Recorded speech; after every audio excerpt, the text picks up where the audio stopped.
You are weaker than your grandfather, not because you train less, not because you lack discipline, but because you live in a cage you cannot see. It has soft walls, warm air, endless convenience, and every comfort you accept is a bar you build around yourself. The samurai understood something modern men have forgotten. Strength doesn't come from what you have. It comes from what you can live without. In 1704, in the mountains of northern Japan, there was a dojo that produced legends, not because they had better swords, not because their techniques were superior, but because they did something other schools refused to do. They broke their students, deliberately, systematically. And in that breaking, they forged something unbreakable. This is the story of how comfort became the enemy, and how one warrior learned that the cage you cannot see is the most dangerous prison of all. Chapter 1. The Soft Warrior. Kenji was 21 when he arrived at the mountain dojo. He came from a wealthy merchant family in Kyoto.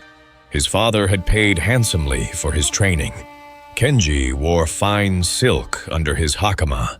His sword was ornate, expensive, beautiful. His hands were soft. Master Takuan looked at him the way you might look at a decorative vase, pretty, fragile, useless. "You've trained before?" the old master asked. "5 years, master, at the Yoshida school in Kyoto." Yoshida. Takuan nodded slowly. Good dojo. Warm practice hall, comfortable quarters, 3 meals a day prepared by servants. Kenji felt something in the master's tone. Not quite mockery. Something worse. Pity. "You will start tomorrow," Takuan said. "Sleep outside tonight. No blanket, no shelter. The ground is your bed. The sky is your roof." Kenji laughed nervously. "Master, surely you're testing you? No, training you. There is a difference." That night, Kenji lay on frozen ground, shivering so violently he couldn't sleep. Around him, other students slept soundly. They were used to this. He was not. By dawn, he was exhausted, humiliated, angry. At morning training, his body wouldn't respond properly. His strikes were slow, his footwork clumsy. After an hour, he collapsed. Master Takuan stood over him. 5 years of training, and one cold night destroys you. I just need to adjust. You need to understand something. The master's voice was quiet but sharp. Comfort is not a reward. It's a cage. And you, Kenji, are a prisoner who doesn't know he's imprisoned. Chapter 2. Shugyo. The Path of Hardship. That afternoon, Master Takuan gathered all students in the meditation hall. Kenji sat in the back, still shivering, still exhausted. "Today I will teach you about Shugyo," Takuan began. "Austere training, deliberate hardship, the practice of choosing difficulty when ease is available." He walked slowly between the seated students. "In other dojos, they teach technique. Here we teach something deeper. We teach you to break the cage of need, because a warrior who needs comfort is a warrior who can be defeated without a single strike." Kenji listened, confused. What did cold ground have to do with swordsmanship? Takuan continued. "The human animal is designed to seek comfort, to avoid pain, to move toward pleasure. This is natural. But natural is not the same as strong. A dog seeks comfort. A wild wolf endures. The question is, which are you?" He stopped in front of a scroll on the wall, 3 characters in bold calligraphy. "Kan Geiko," Takuan said. "Winter training. Every year, from the first snow until spring, we train differently. No heat, minimal clothing, cold water baths at dawn, long hours in the snow. We do this not to be cruel. We do this to answer a question.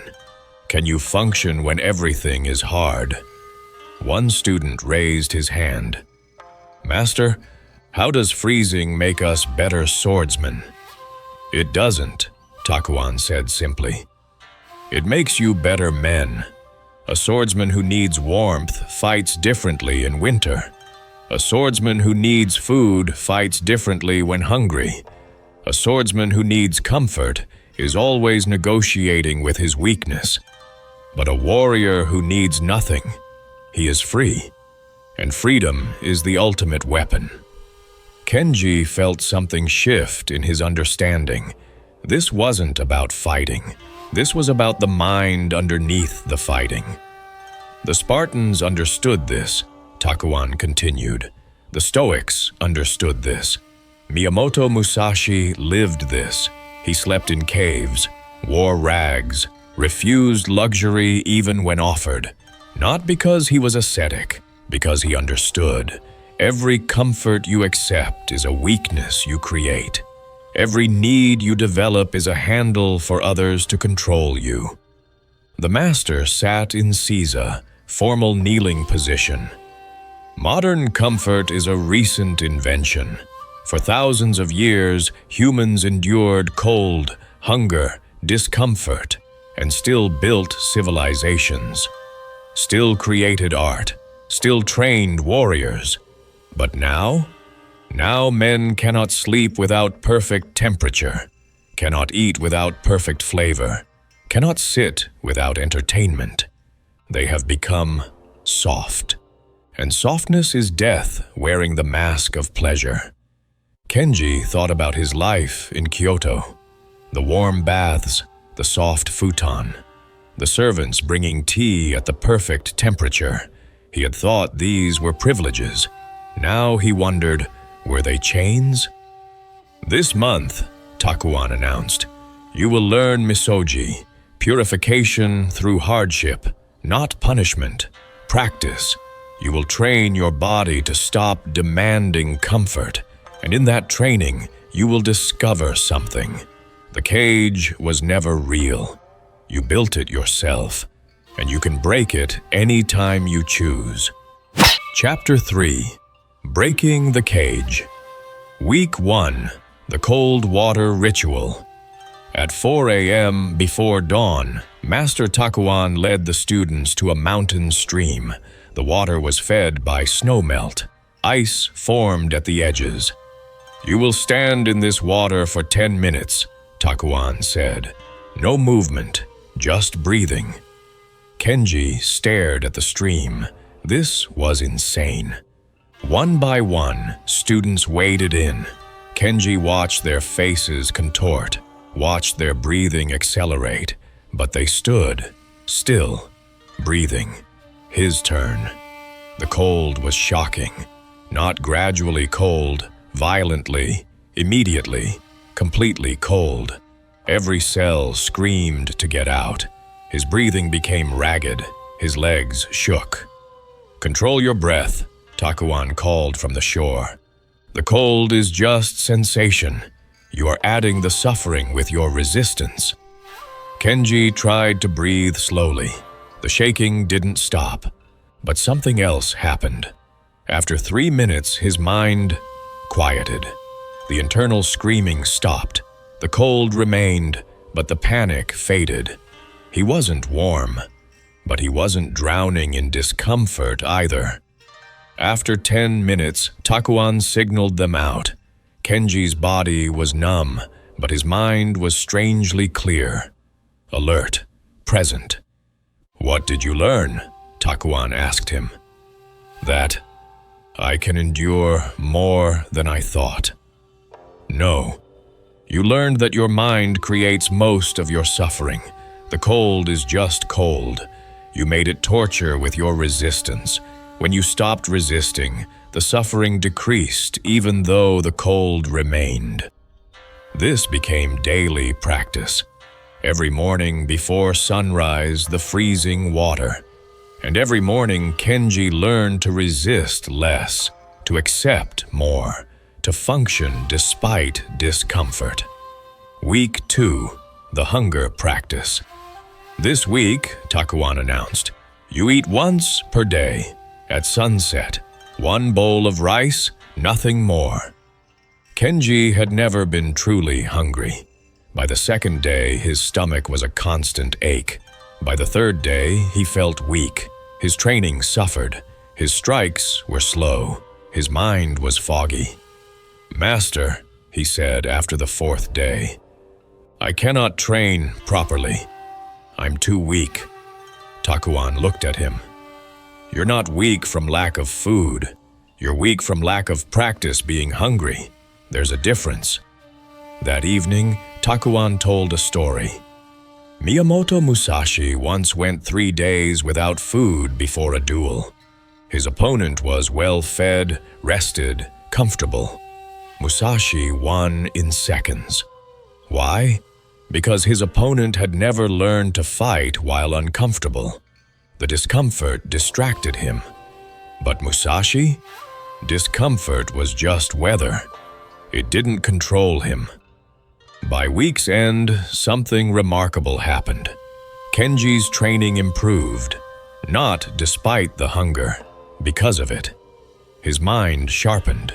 His movements became more efficient. His body learned to function on less. "You're learning an ancient truth," Takuan explained. "Abundance makes you sloppy. Scarcity makes you sharp. Modern men eat constantly and wonder why they're tired. They've never learned that the body runs better slightly hungry.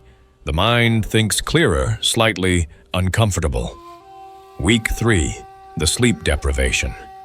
This week brought the hardest test. Students slept in shifts, never more than 3 hours at a time, then woken for training, then back to broken sleep. Kenji had always needed 8 hours. By the 3rd day, he was hallucinating. By the 5th day, he was convinced he would die. But he didn't die. His body adapted. He learned to sleep deeply in short bursts, learned to function in a fog, learned that tired had levels he'd never explored. "Warriors in battle don't get full sleep," Takuan explained. "They sleep in armor, sleep in shifts, sleep with one eye open. If you cannot function while tired, you cannot function in war. Your enemy will simply wait until you're exhausted and strike." By the end of the month, Kenji was different. Not physically larger, not technically superior, but fundamentally changed. His threshold for discomfort had expanded enormously. Things that would have broken him 4 weeks ago, cold, hunger, exhaustion, now barely registered. "The cage is breaking," Takuan told him. "You're learning what you actually need versus what you've been trained to want. And the difference between those two things is freedom." Chapter 4, the Science of Hardship. One evening after training, Master Takuan called Kenji to his quarters. "Sit. I want to explain what's happening in your body and mind." Kenji sat, still sore from the day's training. Modern understanding of the body, knowledge that will come centuries from now, will confirm what we already know. Humans are anti-fragile. You know what that means? Kenji shook his head. Most things are fragile. Drop a cup, it breaks. But the human body? Stress it properly. It gets stronger. Not despite hardship, because of hardship. This is called hormesis. Small doses of stress trigger adaptation. Takuan poured tea. When you stood in that freezing water, your body released chemicals to protect you. Norepinephrine, dopamine. These chemicals don't just warm you, they sharpen your mind, make you alert, clear. This is why cold exposure is so powerful. It's voluntary stress that makes you stronger. Kenji listened, fascinated. The hunger practice does something similar. When you fast, your body enters a state called autophagy. It cleans damaged cells, sharpens cognition. Your ancestors evolved doing this, feast and famine. But modern man, he eats constantly. His body never enters cleaning mode. He becomes weak from excess, not scarcity. And the sleep deprivation? Kenji asked. That one is different. Not sustainable long-term, but short-term. It teaches you that tiredness is largely a mental construct. You can function far beyond what your mind tells you is possible. That knowledge that you can push past perceived limits, that's invaluable in battle. Takuan stood, walked to the window. Snow was falling outside. But here's the deeper principle. Every comfort you eliminate a dependency. And dependencies are vulnerabilities. A warrior who needs a soft bed cannot sleep on stone. A warrior who needs hot food cannot eat cold rice. A warrior who needs warmth cannot fight in winter. He turned back to Kenji. The Stoics, philosophers from Rome, understood this perfectly. Seneca practiced poverty regularly, slept on hard floors, ate simple food, not because he was poor. He was wealthy. But he practiced being poor so that losing his wealth couldn't break him. This is Stoic voluntary discomfort. This is Shugyo. Same principle, different culture, universal truth. So comfort is the enemy? Kenji asked. No, dependence on comfort is the enemy. Enjoy comfort when it's available, but never need it. The moment you need something, you've given it power over you. Chapter 5, The Winter Duel. Month 3, Deep Winter. Master Takuan made an announcement. There's a Ronin, masterless samurai, who's been challenging dojos in the region. His name is Saito. He's skilled, dangerous. Yesterday, he defeated the master of the Kenjutsu school in town. He's requested a match with our best student. Takuan looked at Kenji. That's you. Kenji felt old fear try to surface, but something was different. The fear was there, but it didn't control him anymore. It was just weather. When? Kenji asked. Tomorrow.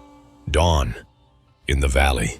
That night, Kenji didn't sleep well. Not from nerves. The ground was particularly cold, and snow had started falling, but the discomfort didn't bother him the way it would have 3 months ago. It was just there. At dawn, he walked to the valley. Saito was already there. Older, scarred, wearing heavy furs against the cold. Kenji wore only his thin training gi. Saito looked at him with amusement. You'll freeze before we fight. Kenji said nothing. He wasn't cold. Or rather, he was cold, but it didn't matter. They bowed, drew wooden practice swords, assumed positions. Saito attacked first, fast, aggressive, trying to overwhelm. But something was wrong. His breathing was labored, his movements slightly sluggish. The heavy clothing restricted him. The cold was affecting him. Kenji, by contrast, moved freely. His thin clothing allowed full range of motion. The cold didn't distract him. He'd been training in it for months. His mind was clear, present, aware. 3 minutes in, Saito was visibly struggling. His technique was superior, but he was fighting 2 opponents, Kenji and the cold. Kenji was only fighting Saito. 5 minutes in, Kenji saw the opening. Saito had overextended, trying to end the fight quickly because the cold was draining him. Kenji struck, clean, controlled, decisive. Saito's sword dropped. Silence. Then Saito bowed deeply. I've never been defeated by cold before, but today I was. You don't even feel it, do you? Kenji bowed back. I feel it. I just don't need it to be different. Later, Master Takuan approached him. You understand now. This wasn't about sword technique. It was about who had the smaller cage. Saito needed warmth, needed comfort, needed the fight to be on his terms. You needed nothing, and nothing is unbeatable. Chapter 6. The Mountain Monastery. Your training here is complete, Takuan said one morning, but there's a deeper level, if you want it. Where? The monastery on Mount Koya. The monks there practice Shugyo in ways we cannot. They spend winters in caves, fast for weeks, meditate under waterfalls in snowstorms. If you want to truly break the cage, that's where you go. Kenji bowed. I'll leave today. The monastery was 3 days' walk through mountain passes. Kenji took only his sword, one robe, and a bowl, nothing else. The head monk, Master Ryokan, greeted him with eyes that seemed to see through stone. You've come to suffer, Ryokan said. It wasn't a question. I've come to be free. Same thing.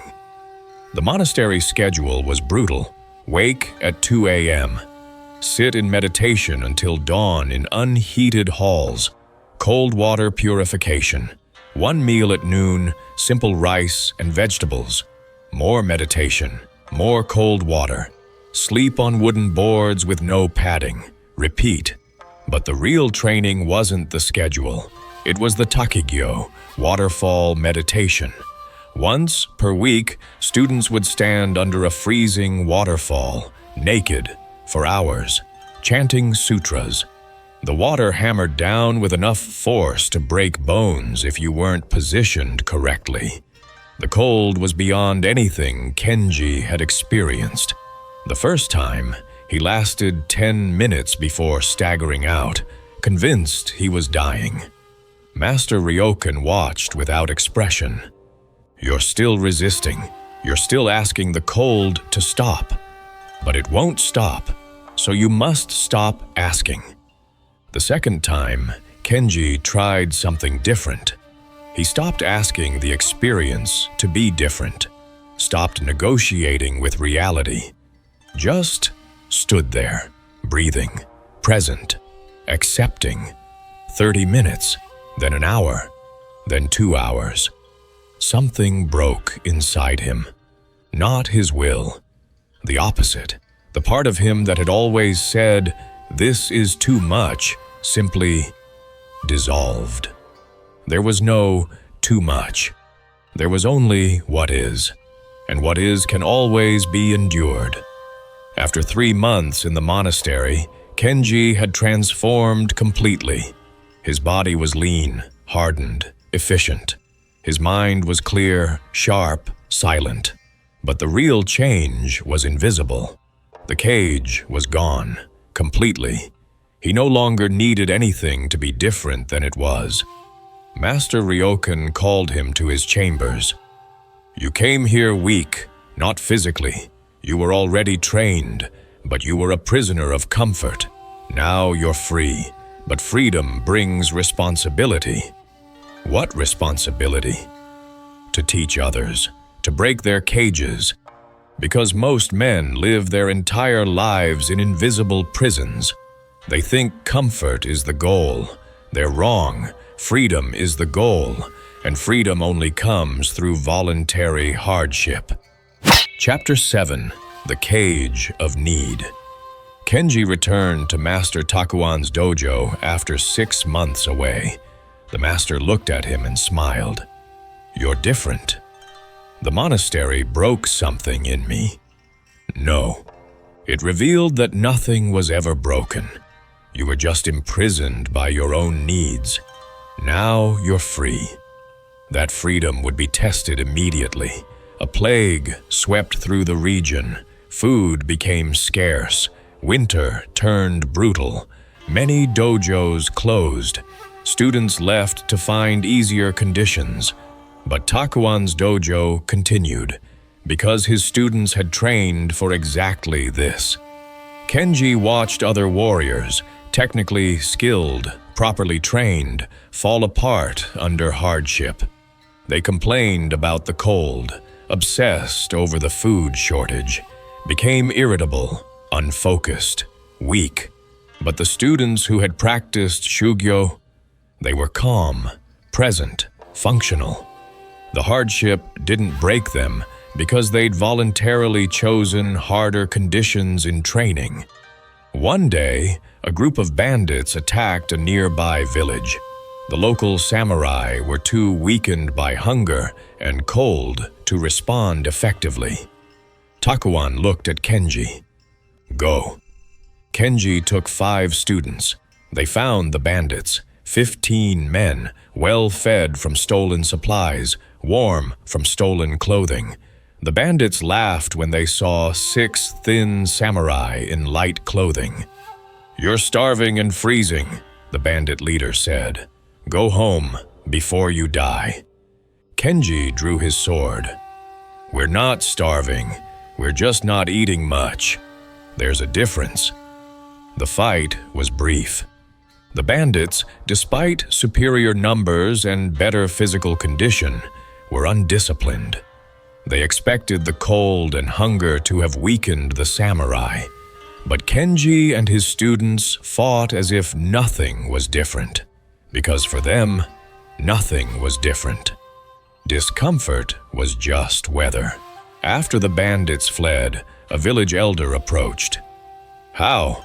You look half dead but fight like demons." Kenji smiled. "We've been training to be half dead for years. This is just practice." Chapter 8: The Warrior's Secret. Years later, Kenji ran his own dojo.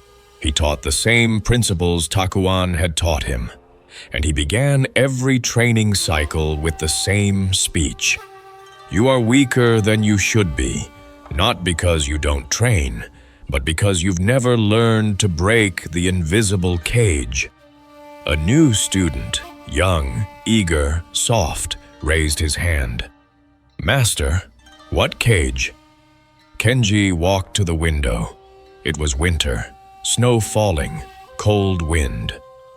The cage of needing things to be comfortable. The cage of requiring perfect conditions. The cage of being unable to function when life gets hard. And life always gets hard. He turned to face the students. Modern life is designed to weaken you. Comfortable temperature, abundant food, soft sleeping surfaces, constant entertainment. These things are not evil, but dependence on them is death. Another student spoke up. "So we should reject all comfort." "No, you should train yourself to not need it. Enjoy hot water when it's available, but be able to bathe in ice water without breaking. Enjoy good food when it's available, but be able to function on rice and water. Enjoy rest when it's available, but be able to fight when exhausted." Kenji sat in Seiza. The samurai practiced voluntary hardship not to be cruel to themselves, but to be free. Because a man who needs nothing can never be controlled, cannot be broken, cannot be defeated by circumstances. He looked at each student individually. This is what Miyamoto Musashi understood. This is what the Spartans understood. This is what every warrior culture throughout history understood. Softness is death. But voluntary hardship, that's freedom. That's power. That's the secret. A student asked, "How do we start?" "By choosing discomfort when comfort is available. Cold showers, fasting, hard training when you're tired, sleeping on the floor occasionally. Small doses of voluntary hardship that teach you, I don't need things to be easy." "And if we do this?" Kenji smiled. then you become dangerous, not because you're violent, but because you're unbreakable. And nothing is more dangerous than a man who cannot be controlled by comfort or broken by its absence. 10 years after taking over the dojo, Kenji sat with a student who reminded him of himself, soft, privileged, unaware of his own weakness. "Master," the young man said, "why do we practice cold water training? Why do we fast? Why do we make ourselves suffer?" Kenji looked at him with the same seeing eyes Master Takuan had once used on him. "We don't make ourselves suffer. We prepare ourselves for reality. Because reality doesn't care about your comfort, doesn't negotiate with your needs, and if you need comfort to function, then reality will break you the moment things get hard." He stood, walked to the cold stream where students were practicing. "The cage of comfort is invisible. Most men never see it. They live their entire lives as prisoners, thinking they're free. They believe comfort is the reward for hard work. But comfort is the enemy of strength, the thief of capability, the slow poison that turns warriors into civilians." The young student watched the others standing in freezing water. Is it really necessary? Is freedom necessary? Is strength necessary? Is being unbreakable necessary? Only you can answer that. But understand this: every comfort you require is a weakness.